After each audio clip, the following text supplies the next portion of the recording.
नमस्कार, बहुत स्वागत है आप सभी का। आप देख रहे हैं आपकी बात मध्य प्रदेश और मैं हूं अभिलाष मिश्रा। अब से कुछ दिन पहले कांग्रेस का संगठन सृजन हुआ, जिसके बाद पार्टी के खिलाफ बगावत के बहुत सारे हमने देखा कि सुर फूटे हैं। लगातार जीतू पटवारी और कांग्रेस का विरोध करते हुए पार्टी के नेताओं ने विरोध प्रदर्शन किया, जीतू पटवारी के पुतले जलाए और उसके बाद आज तो धरने पर जो है कांग्रेस मुख्यालय के भोपाल के बाहर सतना से आए कांग्रेसी कार्यकर्ता बरसते पानी में धरने पर बाहर बैठ गए। यह कांग्रेस की परेशानी थी, कांग्रेस इससे झेल ही रही थी।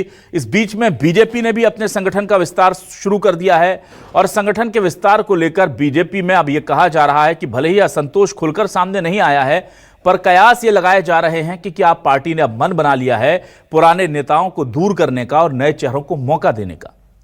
कुछ जिलों की कार्यकारिणी या कुछ जिलों की पदों पर नियुक्ति कर दी गई है, जिसे देखकर यह कहा जा रहा है कि शायद अब पार्टी ने पूरी तरह से जैसे सत्ता में पुराने लोगों को एक तरफ करके नए लोगों को मौका दिया है, संगठन में भी अब वही फॉर्मूला जारी कर दिया गया है। उससे भी बड़ी चीज यह है कि मंडल और निगम के आयोग के अध्यक्षों को लेकर के लगातार बैठकों का दौर जारी है और किसे पद मिलेगा इसकी खींचतान भी चल रही है। हाल ही में महामंत्री, राष्ट्रीय महामंत्री बीएल संतोष हों या फिर प्रदेश अध्यक्ष हों, उनसे नरोत्तम मिश्रा की मुलाकात हुई, रीति पाठक की मुलाकात हुई, बीडी शर्मा की मुलाकात हुई। इन मुलाकातों को भी निगम मंडल अध्यक्षों की नियुक्ति से जोड़कर देखा जा रहा है। ऐसे में जो स्थिति कांग्रेस की इस वक्त चल रही है, क्या बीजेपी में वही स्थिति आने वाली है या अनुशासन बीजेपी का बरकरार रह पाएगा और कार्यकर्ताओं को उनके मन के हिसाब से संतोष मिल पाएगा? इसी मुद्दे पर शुरू करते हैं आज आपकी बात।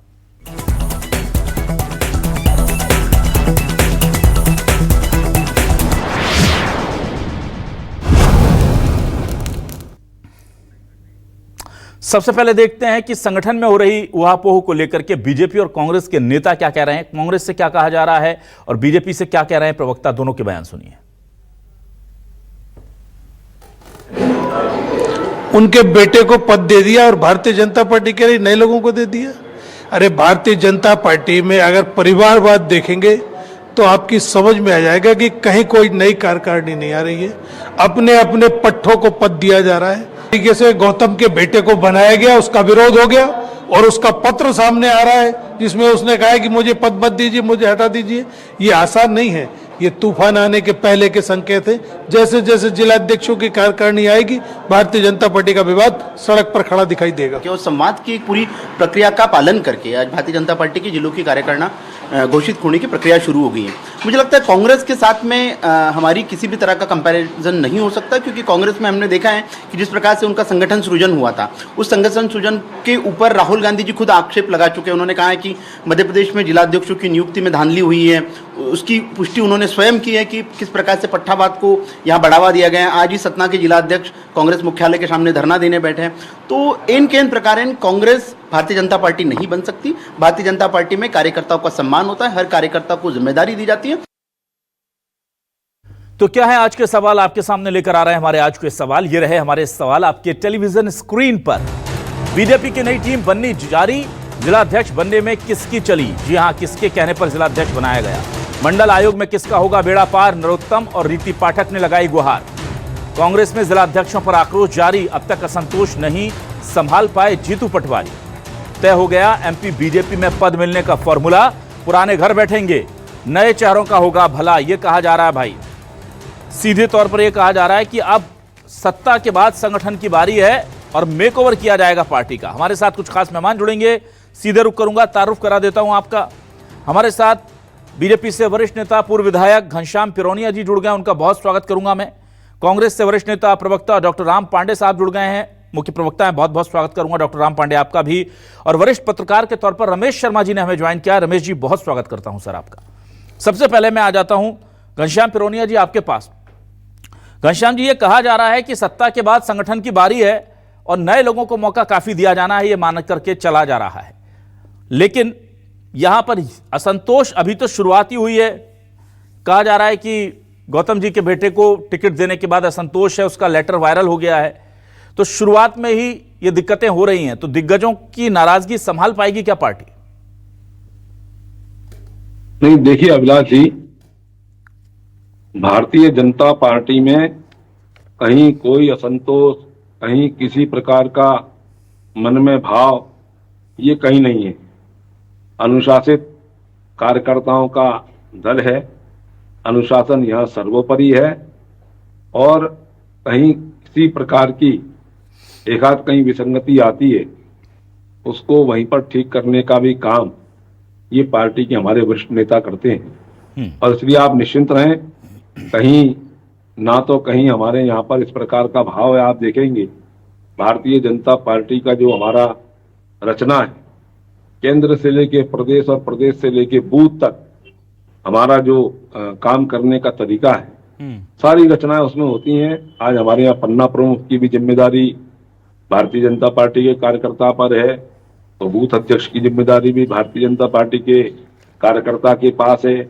उसके बाद में मंडल अध्यक्ष बनने की बात आई तो वो भी भारतीय जनता पार्टी के कार्यकर्ता को बनाया है, और अब जिला अध्यक्ष भी बने हैं पूरे के पूरे, वो भारतीय जनता पार्टी के कार्यकर्ता के नाते जिम्मेदारी दी है। आप देखेंगे कहीं भी जिला अध्यक्ष भी जब बने थे, कहीं इस प्रकार का भाव नहीं था। ये कांग्रेस में होता है, कांग्रेस इस प्रकार के पदों को लेकर के और लालायित रहती है, उनके यहाँ पर सिर्फ फुटबॉल होता है। भारतीय जनता पार्टी में कहीं इस प्रकार का भाव नहीं रहता है। अभी मैं सुन रहा था कि वो 17 के ही एक जिला अध्यक्ष अभी कांग्रेस पार्टी के कार्यालय के सामने धरना देने के लिए बैठे हैं। हाँ बिल्कुल। ये देखिए, भारतीय जनता पार्टी, मैंने कहा ना, हमारे यहाँ हर स्तर पर बात करने वाले और हर स्तर पर कार्यकर्ता हमारा कैसा संतुष्ट रहे। कार्यकर्ता को दायित्व नहीं, पद नहीं, ये दायित्व बोध रहता है, और दायित्व बोध के आधार पर उसको जहाँ की जिसकी भी जिम्मेदारी दी जाती है, जो भी उससे कहा जाता है, वो वहां पर अपनी पूरी जिम्मेदारी के साथ में, पूरी शिद्दत के साथ में, पूरी तन्मयता के साथ में भारतीय जनता पार्टी की रीति नीति योजना कार्यक्रमों को बूथ से लेकर प्रदेश तक और देश तक बढ़ाने का काम करता है। चलिए ठीक है, डॉक्टर राम पांडे आपके पास आता हूं। देखिए डॉक्टर राम पांडे, बहुत मुश्किल काम होता है किसी भी पार्टी के लिए, क्योंकि पद एक दिया जाना है और उम्मीदें उसमें कई लोगों की होती है, बीजेपी के लिए हो या कांग्रेस के लिए।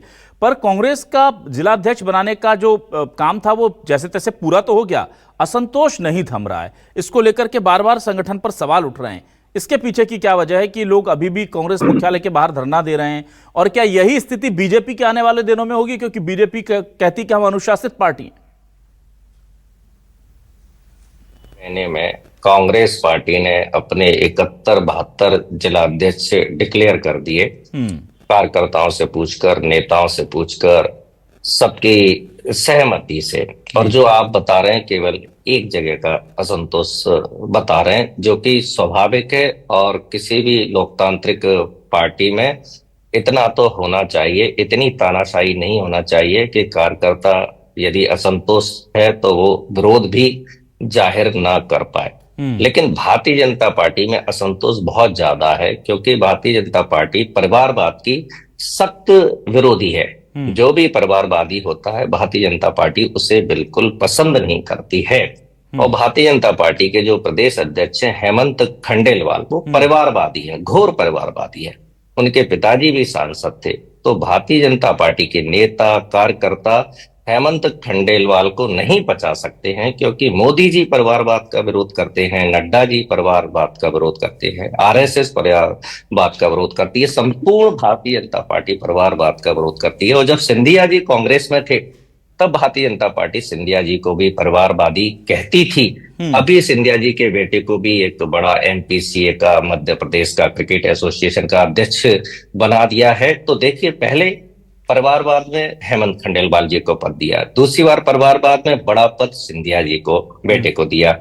मध्य प्रदेश में कई पद प्राधिकरण के, निगम के पिछले 5 साल से खाली पड़े हुए हैं, लेकिन भारतीय जनता पार्टी में इतनी गुटबाजी, इतना असंतोष, इतना सरफुटबल है कि वो पदवी नहीं दिए जा रहे हैं। ग्वालियर व्यापार मेला एक अंतरराष्ट्रीय व्यापार मेला था, जो कि बिना उद्घाटन और बिना शिलान्यास, बिना शुरुआत के, और उसका अंत हो गया। उसका प्राधिकरण का अध्यक्ष पहली बार, मतलब जब से बीजेपी की सरकार आई है तब से बिना प्राधिकरण अध्यक्ष के मेला चल रहा है। जो विकास प्राधिकरण है, चाहे वो उज्जैन विकास प्राधिकरण हो, भोपाल हो, ग्वालियर हो, सब वैसे ही पड़े हुए हैं। तो जो एक तरह से विकास होना चाहिए वो नहीं। और सबसे बड़ी बात, भारतीय जनता पार्टी का 33 महीने से राष्ट्रीय अध्यक्ष गायब है। 33 महीने से राष्ट्रीय अध्यक्ष नहीं है। अब जिस पार्टी का राष्ट्रीय अध्यक्ष नहीं है तो उसके प्रदेश अध्यक्ष, जिलाध्यक्ष तो अपने आप में असंवैधानिक हो गए। ठीक है, चलिए ठीक है, मैं आता हूं। रमेश शर्मा जी आपके पास आता हूं। रमेश शर्मा जी देखिए, पहले हम बीजेपी की बात कर लेते हैं कि बीजेपी में अब जब कार्यकारिणी का गठन शुरू हुआ है, इसके बाद निगम मंडल अध्यक्षों की दौड़ है, और वो उस पर इसलिए क्योंकि पिछली दफे हमने देखा था कि पार्टी ने चौंकाने वाले लोगों को टिकट दिया था, चौंकाने वाले लोगों को बड़ी जिम्मेदारियां दी हैं। ऐसे नामों के बाद क्या अब आपको लगता है कि संगठन में और निगम मंडल अध्यक्षों की नियुक्ति में भी ऐसा ही होने जा रहा है? और अगर ऐसा होने जा रहा है तो जैसे नरोत्तम मिश्रा की मुलाकात संगठन, राष्ट्रीय संगठन महामंत्री से, या रीति पाठक की मुलाकात, वीडी शर्मा की मुलाकात, इन मुलाकातों को किस परिप्रेक्ष्य में देखा जाए?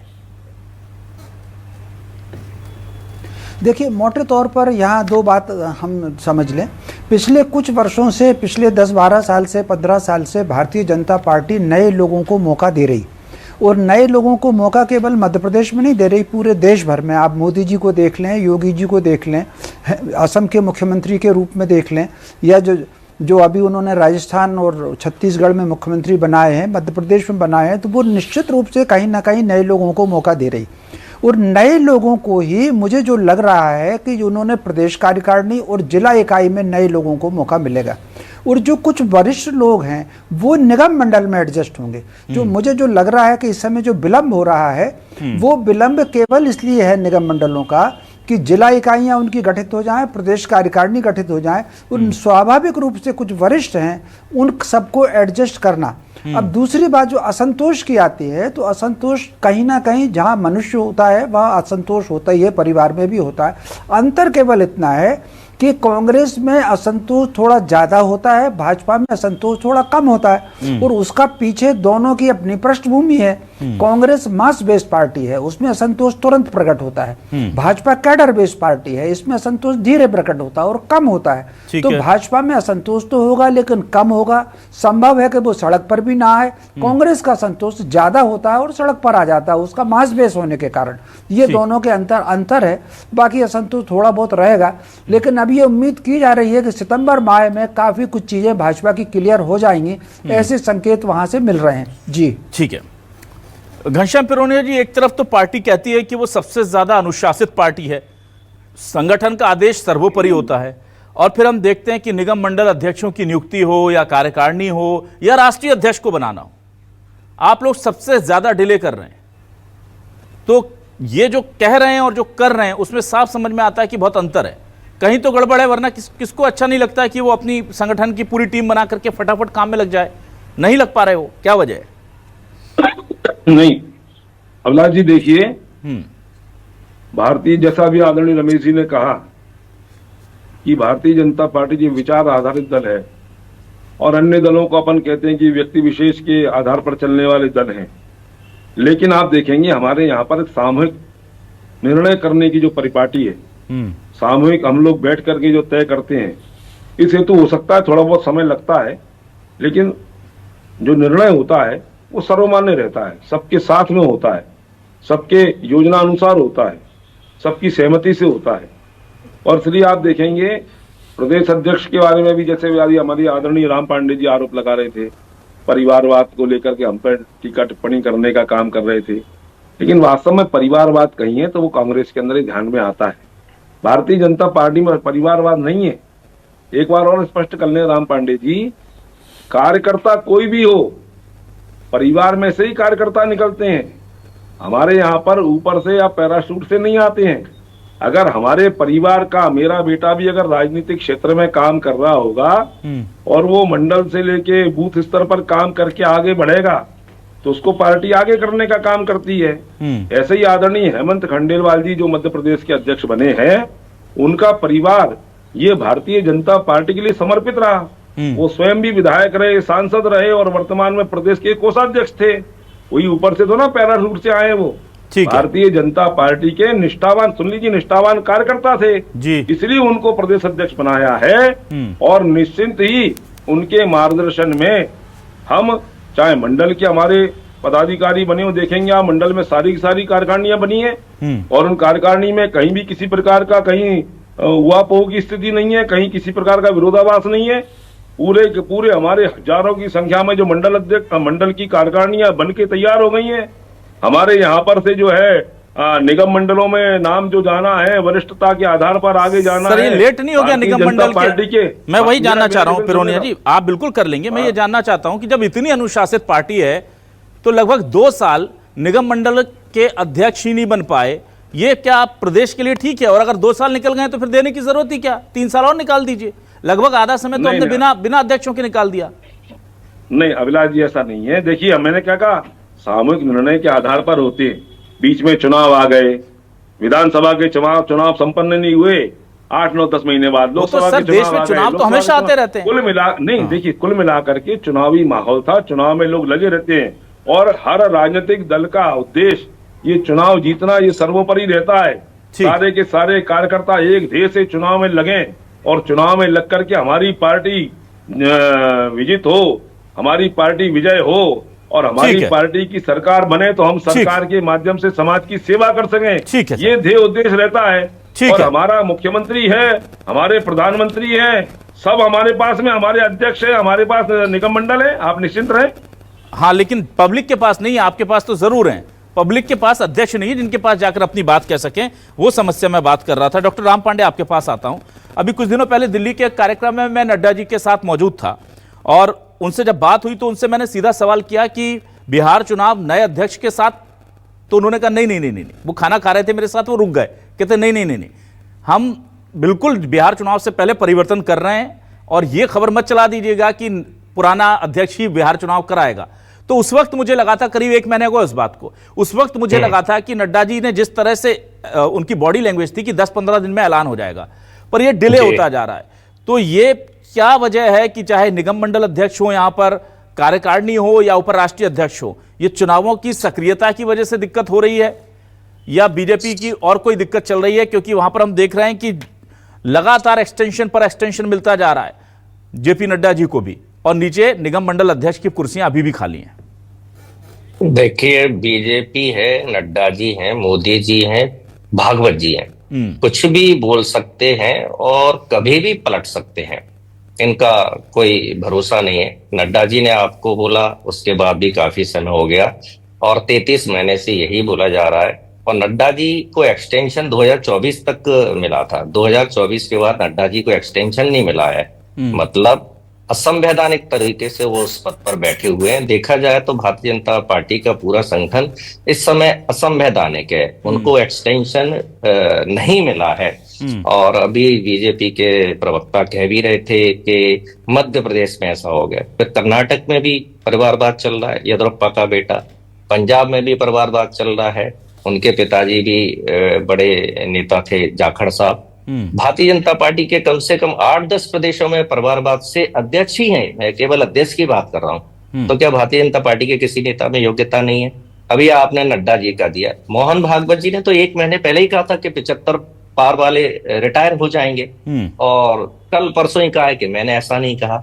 अब बताइए, मोहन भागवत जी आरएसएस प्रमुख, जिसको भारतीय जनता पार्टी, आरएसएस और ये सब लोग पूछते हैं, वो 1 महीने में पलट सकते हैं, 1 महीने में झूठ बोल सकते हैं और 75 पार बोलकर भारतीय जनता पार्टी ने अपने कई वरिष्ठ नेताओं की राजनीति खत्म कर दी। मुरली मनोहर जोशी जी, कलराज मिश्र जी, मध्य प्रदेश से सुमित्रा महाजन जी, वीसी खंडूरी जी, शांता कुमार जी, आनंदीबेन पटेल को इस बात से मुख्यमंत्री पद से हटाया था गुजरात से कि ये 75 की हो गई हैं। मध्य प्रदेश से बाबूलाल गौर जी, सरताज सिंह जी, नजमा हेपतुल्ला, BS रत्ता, कई लोग हैं। और जब इस महीने मोहन भागवत जी और नरेंद्र मोदी जी जब दोनों 75 के हो रहे हैं, तो इनको नैतिकता के आधार पर इस्तीफा नहीं देना चाहिए। और आपके कार्यक्रम की हेडिंग भी है कि भारतीय जनता पार्टी नए लोगों को मौका देगी, तो फिर नए लोगों की मौका ऊपर से क्यों नहीं शुरू किया जाए, नीचे से ही क्यों? और भारतीय जनता पार्टी में मोदी जी अभी से नहीं, 11 साल से प्रधानमंत्री पद पर है, उसके पहले भी 15 साल मुख्यमंत्री रहे। तो ये जो फॉर्मूला है नरेंद्र मोदी जी और अमित शाह, इन 2 पर लागू नहीं होता है। ये 2 कुछ भी करें, बाकी फार्मूले भारतीय जनता पार्टी के सभी नेताओं पर लागू होते हैं। तो भारतीय जनता पार्टी में यदि 1% भी नैतिकता है तो इस महीने मोहन भागवत जी और नरेंद्र मोदी जी को इस्तीफा दे देना चाहिए। चलिए ठीक है, मैं रमेश शर्मा जी आपके पास आता हूँ।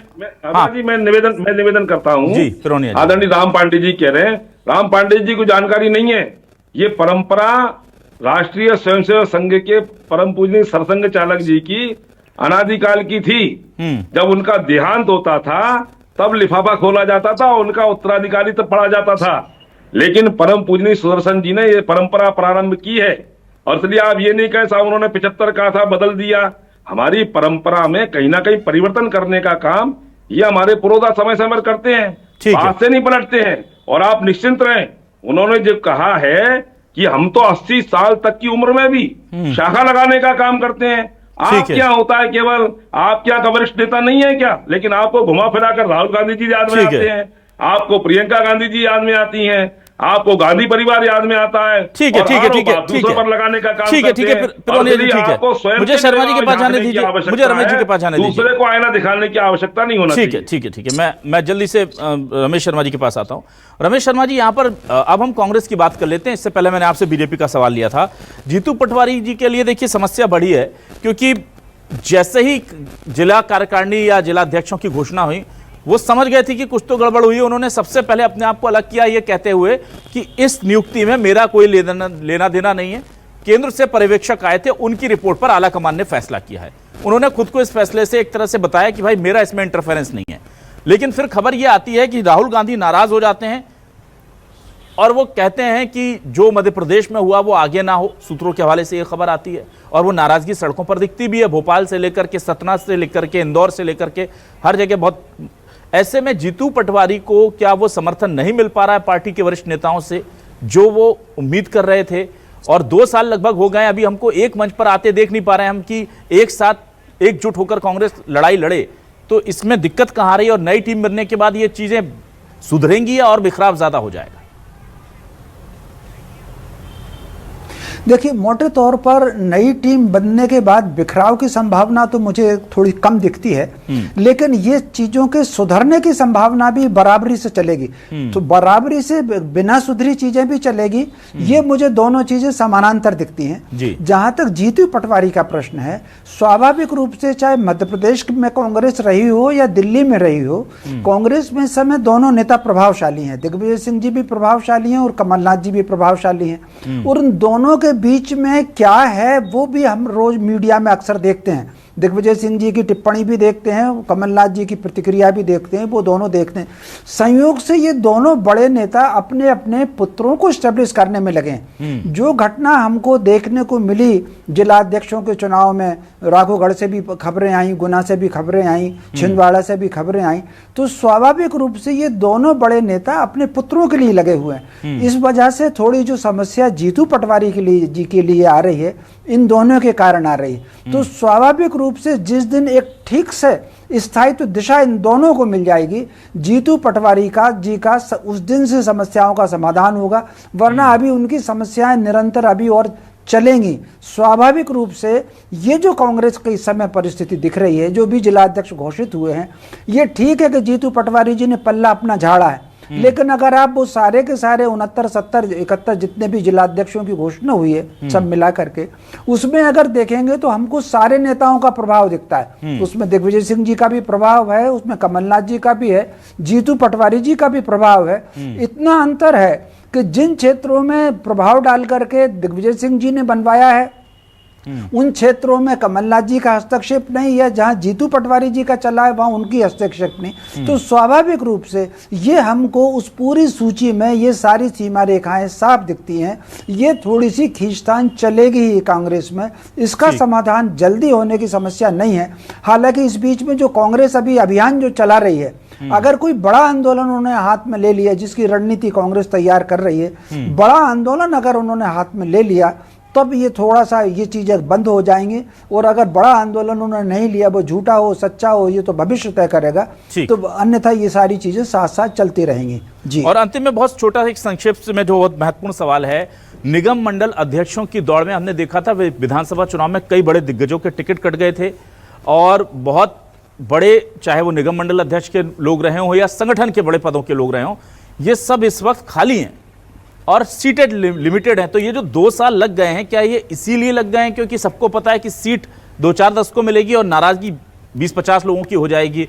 ऐसे में आपको क्या लग रहा है, क्या पुराने जो दिग्गज थे उन्हें यहां सेट कर दिया जाएगा या पार्टी ने मन बना लिया है कि भाई आप लोगों को जितना पार्टी में योगदान देना था सक्रिय पदों पर वो आपने दे दिया, अब आप मार्गदर्शक मंडल में रहें?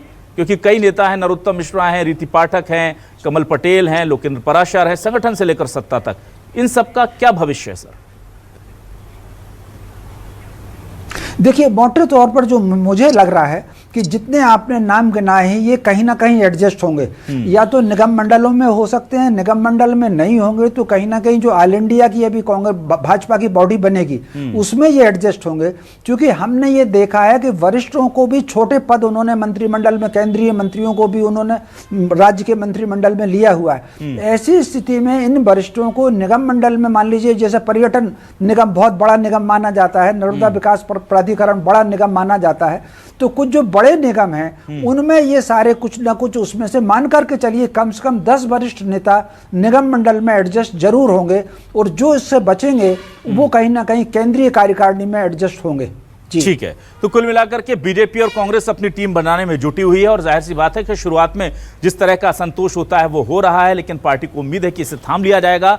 बीजेपी पर निगाह इसलिए सभी की थमी हुई है, जमी हुई है, क्योंकि अब बीजेपी की बारी है। बिना असंतोष को ज्यादा उभरने दिए सभी लोगों को क्या संतुष्ट कर पाएंगे? क्योंकि अनुशासन का डंडा चलाने वाली बीजेपी में हम देख रहे हैं कि इतनी ज्यादा उहापोह कि 2-2 साल से पद खाली हैं और बीजेपी कहती जरूर है कि जो आला कमान कह देगा वो हम स्वीकार कर लेंगे, पर आला कमान अगर हिम्मत नहीं जुटा पा रहा है पदों को बांटने की तो इतना तो समझ में आ रहा है कि कुछ ना कुछ दिक्कतें वहां पर पार्टी में हैं। अब उसे रिजॉल्व कर लिया जाएगा, नई टीम आएगी और फिर 100% जो है कहीं ना कहीं सत्ता के साथ संगठन भी प्रदेश की जनता के लिए काम करता नजर आएगा, जैसा कि दोनों पार्टियां कह रही हैं। बहुत शुक्रिया अदा करेंगे हम घनश्याम पिरोनिया जी का, डॉक्टर राम पांडे जी का, रमेश शर्मा जी आपका भी विशेष तौर पर बहुत शुक्रिया हमें वक्त देने के लिए। दर्शकों का शुक्रिया, नमस्कार।